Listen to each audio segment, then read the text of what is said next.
if you look at dictators in history, Hitler being a perfect example, he had a similar arrogance that the German Nazi regime could still win even after the Allies had attacked him through Normandy and invaded mainland Europe. And the Russians were coming in from the east, but he still believed that the German military could prevail and could win. Putin is in the same position. He's got that, put himself into this bubble where he believes that the Russian military cannot lose and therefore must win. He's hearing noises coming out of Donald Trump in the United States, where we saw the restriction in the supply of some weapons to Ukraine and saw that as a green light that Ukraine wouldn't have the weapons to defend itself. He hears the statements coming out of the Chinese where the Chinese say they can't let the Russians lose, and therefore that emboldens him further. And then we've got his inner circle, and his inner circle will be giving Vladimir Putin what he wants to hear rather than the real truth, because if they give him the real truth, then they'd end up taking up a window cleaning job and falling out of the 14th floor, or committing suicide, or something else would happen. Let's also cover recent Donald Trump's remarks on Putin. US President Donald Trump on Tuesday said that Vladimir Putin was throwing a lot of bullshit at the United States. Quote, "We get a lot of bullshit thrown at us by Putin. He is very nice to us, but it turns out to be meaningless." Do you see this as the biggest breakthrough in Donald Trump's thinking about the war in Ukraine, about his strategy? I do see it as a breakthrough. Donald Trump is finally beginning to realize something that the rest of us have known for a long time, that Vladimir Putin is playing him. He's playing him like a grandmaster, the grandmaster spy that he is, and he's been manipulating Donald Trump to do Putin's wishes in many ways, with the lack of support going into Ukraine and the political confusion he's causing around the world. Donald Trump is waking up to that. Now, he's woken up to it today. Whether he stays woken up to it tomorrow is a different matter, because Trump changes his mind.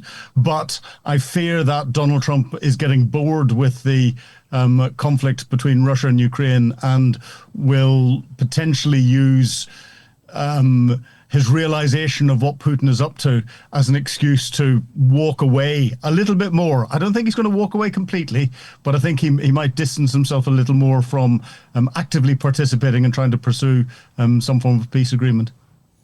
Also, according to CNN, Donald Trump told a private gathering of donors last year that he once threatened Putin to bomb, quote, "the shit out of Moscow," according to audio obtained by CNN. What is your reaction to this, and what do you think about the timing of this publication, of this leak?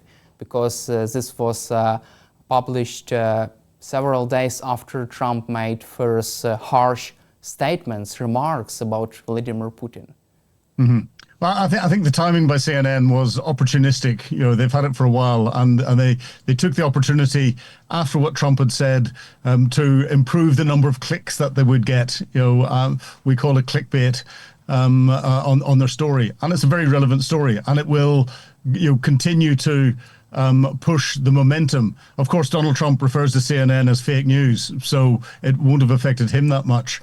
But it's the messaging is important.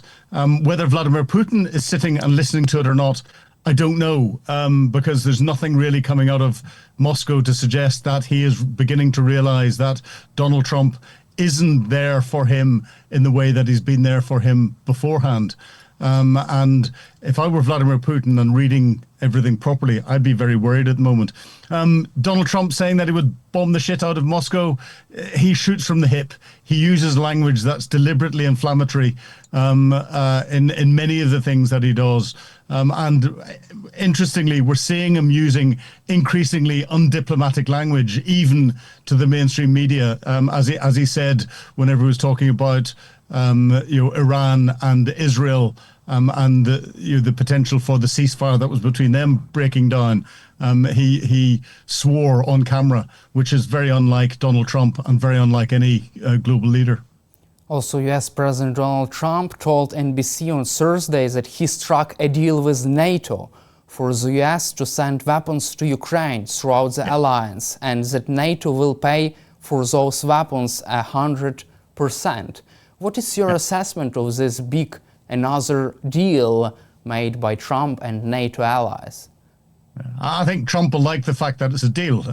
Is it unusual? No, it's not unusual. If we go back to the Second World War and we look at the weapons that the United States supplied to the UK and to other allies during the Second World War, it was on a Lend-Lease deal. It took us right up into the middle or late in the 20th century before we had finished paying off that.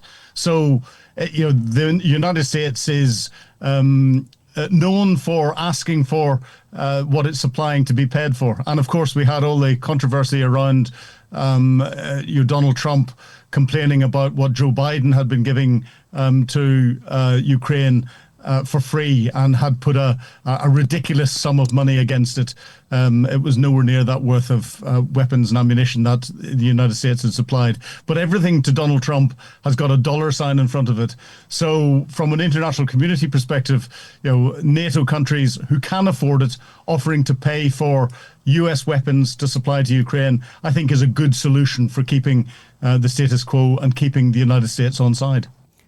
Also, yes, President Trump said on Monday that he plans to send additional defense weapons to Ukraine. President Trump used this phrase, this word, defense weapons, but according to Axios, also not only defensive, but also offensive weapons could be supplied to Ukraine as a part of this big deal between the US and NATO. What are the chances that the US would finally authorize supply not only of defensive but also offensive weapons as a part of this deal?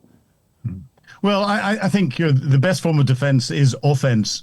And therefore, I think Donald Trump is using his words. The reality is the weapons that have always been supplied will continue to be supplied. An armored vehicle is a defensive weapon. It is defending troops on the front line from getting killed by enemy artillery.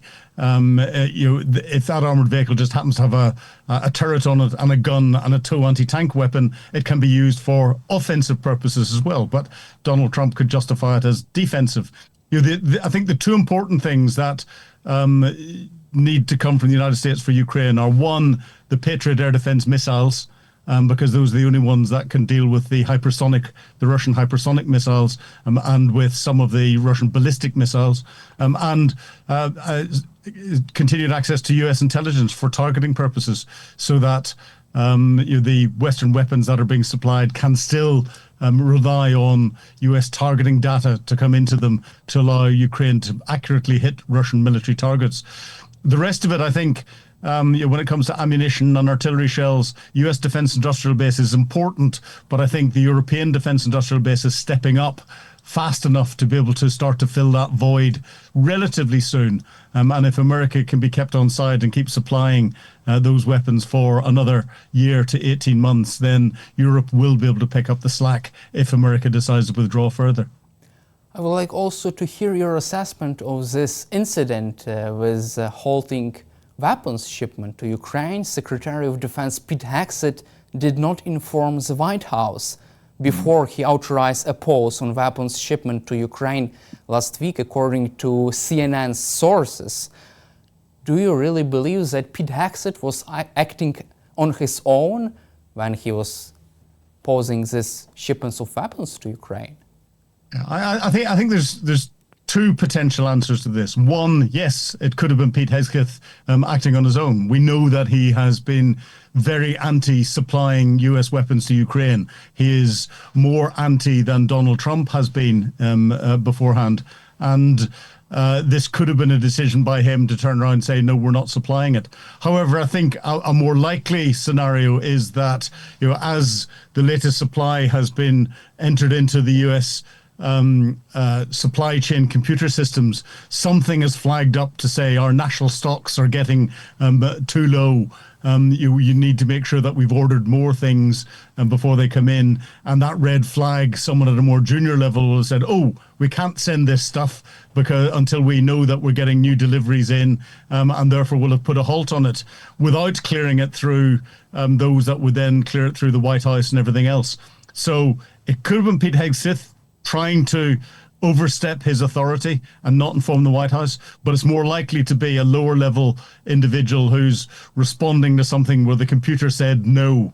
As soon as the White House became aware of it, I think Donald Trump was embarrassed, and he has made statements that suggest he has reversed that decision, and that the continued flow of weapons is ongoing, and therefore it allowed Russia to exploit the confusion in the information domain, but I don't think it's going to have a massive impact on what Ukraine needs to defend itself. That's coming from the United States at the moment.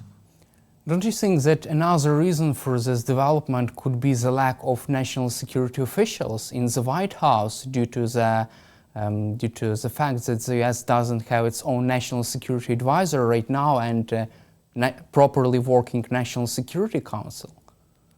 It could be. I think there's a lack of coordination of activity in the White House. You've got Donald Trump, who is making all of the decisions. Those in his cabinet get invited in to just rubber stamp Donald Trump's decisions. But then we've got the likes of Hegseth in the U.S. Department of Defense, who he's an interesting character. He's not someone who has got the experience to run such a large department. He doesn't understand how politics works and therefore could have naively made this decision without clearing it. I don't think there is any real coordination across government in the United States in a way that would make decision-making that we would expect in a country of that level to be as coherent as we would hope it would be.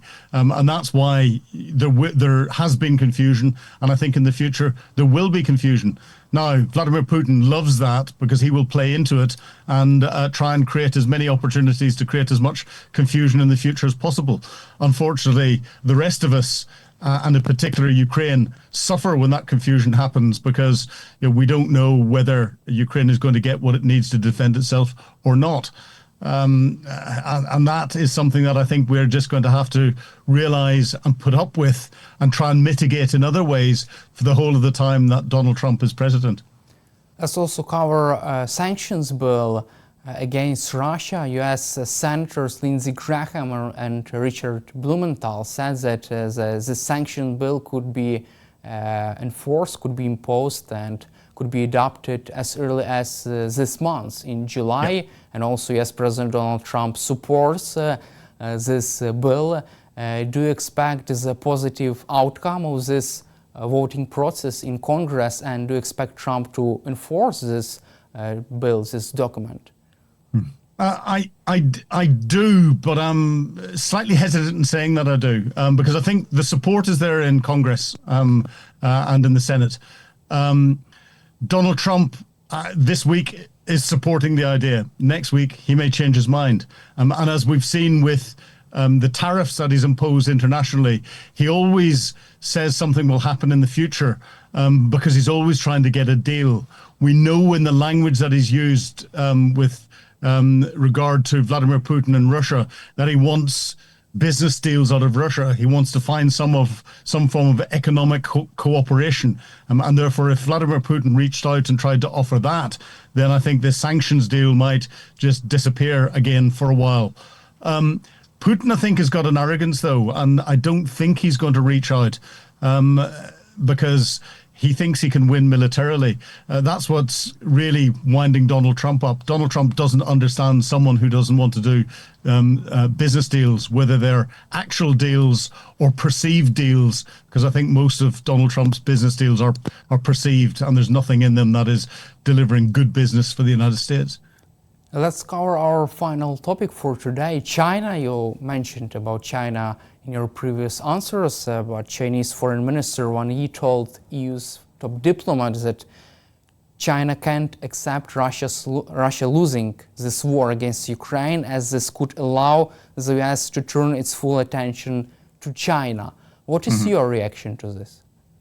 Yeah, well, China is very concerned about U.S. politics. If you look at some of the statements that Donald Trump made whenever he first came into power about Canada and about Panama and about Greenland, if you look at that, it's all about the movement of goods from the Pacific into the Atlantic and into the United States. And it was all the movement of China, and it was Chinese influence over it, whether it be through the northern routes, through the Arctic, as global warming opens up some of the Arctic routes, or through the Panama Canal, where China had a growing control over access to both sides of the Panama Canal and transit through it. Donald Trump has said that China and Southeast Asia is his priority. And of course, China is the second largest economy in the world and has got ambitions to become the largest economy in the world, knocking the United States off that spot. So China will be very happy with anything that is taking US diplomatic focus, political focus, and military focus away from focusing on what China's doing as it tries to increase its pressure around Taiwan. And therefore, that's why we will get statements like this coming out of Chinese officials. Whether they will actively do anything or not to further support Russia, like giving Russia access to proper Chinese weapons or putting troops on the ground, I think China will stop at that because they would be concerned about getting Western sanctions against China. China is enjoying cheap Russian oil at the moment, and China is enjoying other natural resources coming from Russia, and that's what it's getting out of the relationship with Putin. It's trying to play both sides at the moment and trying to be clever, and if it can cause disruption, it will cause disruption, because China is slowly but surely trying to increase its influence in Southeast Asia, but also in South America, and then reinforce its influence throughout Africa.